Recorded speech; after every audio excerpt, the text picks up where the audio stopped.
किसान भाइयों नमस्कार, जय हिंद, वंदे मातरम। वैज्ञानिक खेती यूट्यूब चैनल में आपका हार्दिक स्वागत है। किसान भाइयों, मैं आपका अपना अनिल कुमार। किसान भाइयों, अभी तक आपने हमारे वैज्ञानिक खेती यूट्यूब चैनल को सब्सक्राइब नहीं किया है तो प्लीज़ हमारे ये वैज्ञानिक खेती यूट्यूब चैनल को सब्सक्राइब कर लीजिए।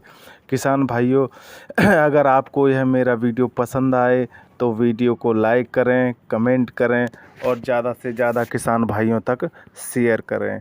किसान भाइयों, आज का हमारा विषय है, यानी आज का हमारा टॉपिक है। किसान भाइयों, टॉपिक दोबारा से बताता हूँ। आज का हमारा टॉपिक है, यानी आज का हमारा विषय है गेहूं की फसल में पीलेपन के कारण और समाधान।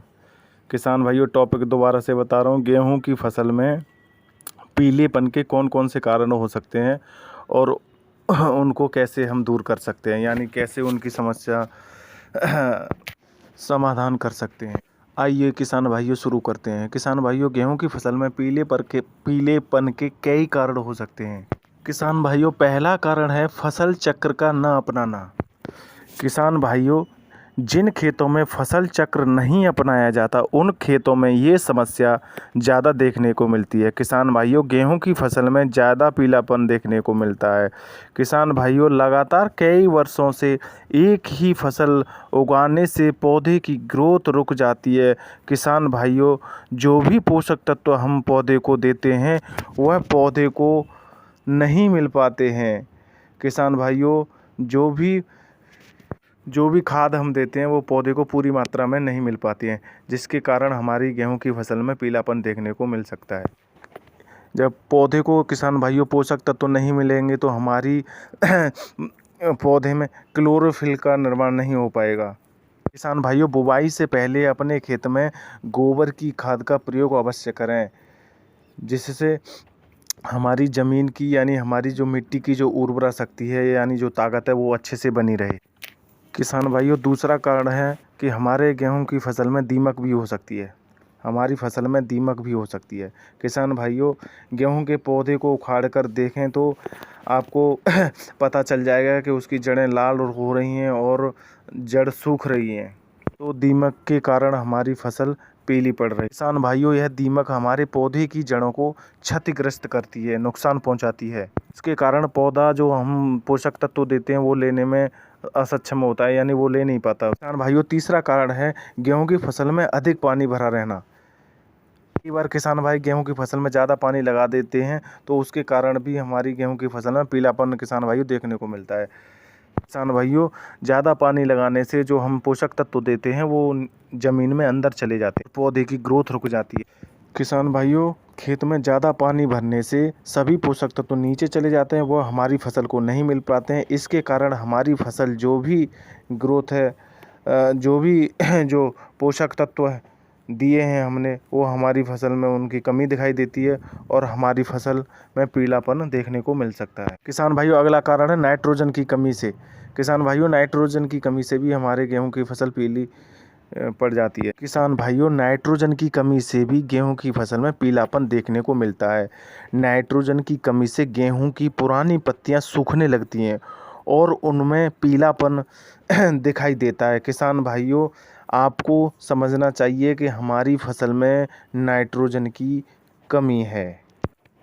किसान भाइयों, सल्फर की कमी के कारण भी हमारी गेहूं की फसल में पीलापन देखने को मिल सकता है। ये अगला कारण है फफूंदी या फंगस के कारण। किसान भाइयों, गेहूं का रतुआ रोग, इसके कारण हमारी गेहूं की फसल पीली पड़ जाती है। किसान भाइयों, इसकी रोकथाम के लिए फंगीसाइड का हमें स्प्रे करना चाहिए।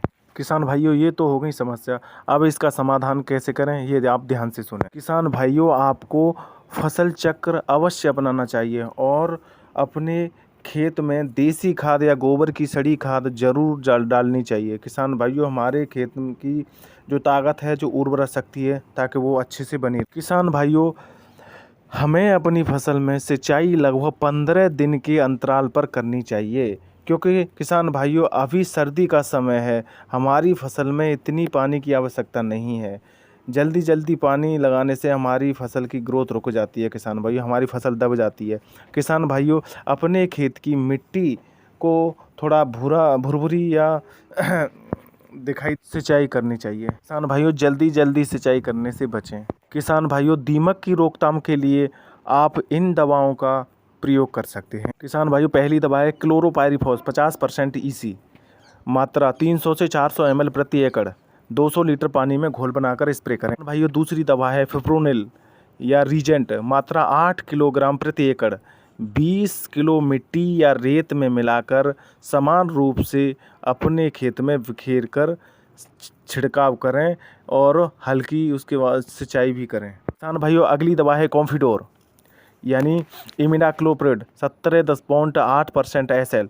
इसकी मात्रा किसान भाइयों 40 से 70 ml प्रति एकड़, 200 लीटर पानी में घोल बनाकर स्प्रे करें। इससे हमारी जो दीमक की समस्या है वो किसान भाइयों जड़ से ख़त्म हो जाएगी, यानी ये समस्या हल हो जाएगी। किसान भाइयों, आप सल्फ़र 3 से 5 kg 90% वाली सल्फ़र लेनी है। 3 से 5 किलो प्रति एकड़ के हिसाब से आप सल्फ़र का भी प्रयोग करें। किसान भाइयों, जिंक सल्फेट 33%, ये 5 से 8 किलोग्राम प्रति एकड़ के हिसाब से आपको यूज करनी है। 8 किलो प्रति एकड़ के हिसाब से अपने खेत में देनी है गेहूं की फसल में।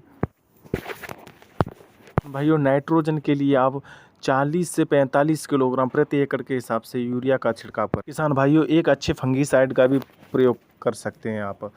कार्बनडाजिम 50% या कप्तान प्लस हेक्सा या हेक्साकोनाजोल या टेबुकोनाजोल, किसी एक फंगीसाइड का प्रयोग अवश्य करें। किसान भाइयों, आपको एक एसिड का भी प्रयोग करना है, या अमीनो एसिड, ह्यूमिक एसिड या फोलिक एसिड। किसान भाइयों, यह अंकुरण को तेज करता है, यह पौधे की अंकुरण शक्ति को बढ़ाता है, यह सूक्ष्म और स्थूल पोषक तत्वों को ग्रहण और स्थानांतरण करने में हमारे पौधे की मदद करता है, यह जल्दी परिपक्वता की ओर प्रेरित करता है, हमारी फसल की पैदावार में और वृद्धि करता है। किसान भाइयों, यह पौधे में अनाज, गूलरों और फलों के गठन की संख्या में सुधार करता है, यह कलियों, फूलों और फलों को झड़ने से भी रोकता है, यह हमारी फसल को कीटों और बीमारियों के खिलाफ प्रतिरक्षा प्रदान करता है। भाइयों, यह एसिड हमारी फसल में एक उत्तेजक के रूप में काम करते हैं। भाइयों, मात्रा की बात करें, अगर आप यूरिया के साथ या क्योंकि मिट्टी में मिलाकर छिड़काव करें तो 500 से 1 लीटर प्रति एकड़, और अगर छिड़काव करना है, स्प्रे करनी है तो 300 से 500 ml प्रति एकड़, 150 से 200 लीटर पानी में घोल बनाकर स्प्रे करें।